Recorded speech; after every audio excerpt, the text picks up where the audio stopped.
China's annual government work report delivers information about the nation's economic development and people's livelihood. For the Center for China and Globalization based in Beijing, the report offers clues on the country's development.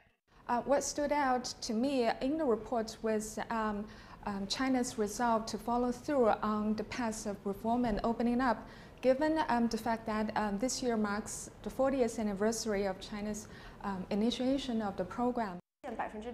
Besides deepening reform, China should also increase its understanding of and have better exchanges with the international community to realize the goal of 6.5% GDP growth and attract more investment and talents. Officials of the think tank say the report has inspired them to contribute to the country's development. This year's government work report has drawn broad attention and sparked heated discussions. This is true not only in the Chinese capital, but also in many other parts of the country.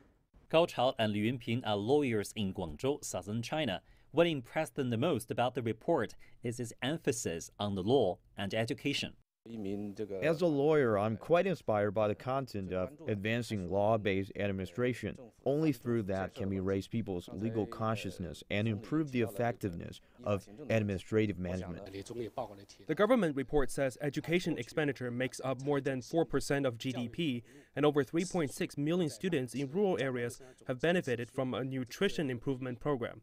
I come from a rural family, and I know how important education is for an individual and the country. In the southwestern city of Chengdu, Song Wanqing, an educationalist, watched the annual report on her mobile phone.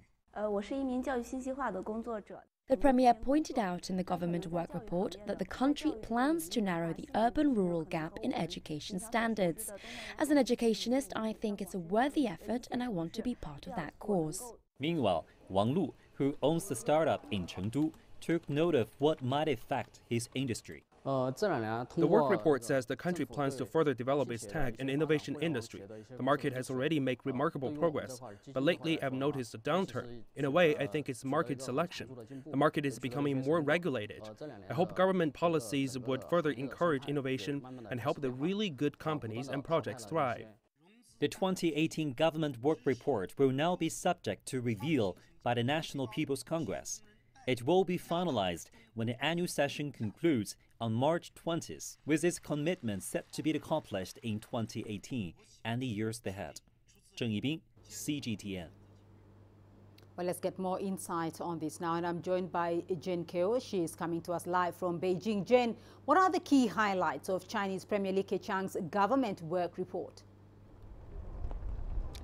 Well, Beatrice, the major highlight perhaps is on the military and military spending as China continues to build what it calls a strong military.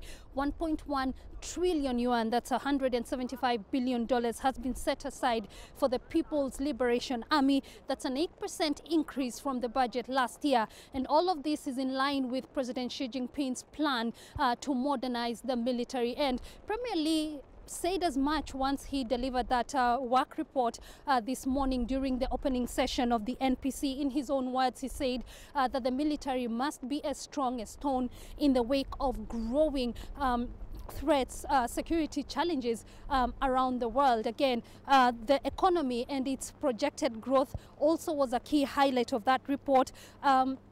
The projected target this year, like you mentioned there, is approximately 6.5%. That word approximately featured in the work report makes the whole difference, unlike in the previous years, which means that even if the government fails to reach this target of 6.5, it will be a manageable and tolerable situation. Other issues that were on the table were pollution, alleviation of poverty, and the war on corruption. Beatrice?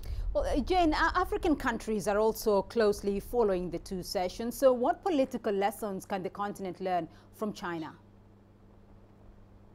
Well, Beatrice, we did speak to some of the African representatives and diplomats who attended the opening session of the NPC this morning, and one of the things that kept coming up was that they were basically here to learn and to experience and see what it is they can pick from this process, and hopefully they can implement it back in their home countries. And one of the issues that that they were pointing to is that the process is well organized, well structured. They look at the systems here in China; they appear to be working. That that given that this is one, or rather this is the world's most populous country, and perhaps what will give an indication of the future China-Africa relations, most of them are pointing to that foreign policy report that will be delivered by the Foreign Minister Wang Yi on Thursday, that's on the 8th, and this will basically outline China's foreign policy for the next 1 year, and basically that will be the major pointer. There's no doubt that the China-Africa relations have been growing in recent years, and most of the people we spoke to believe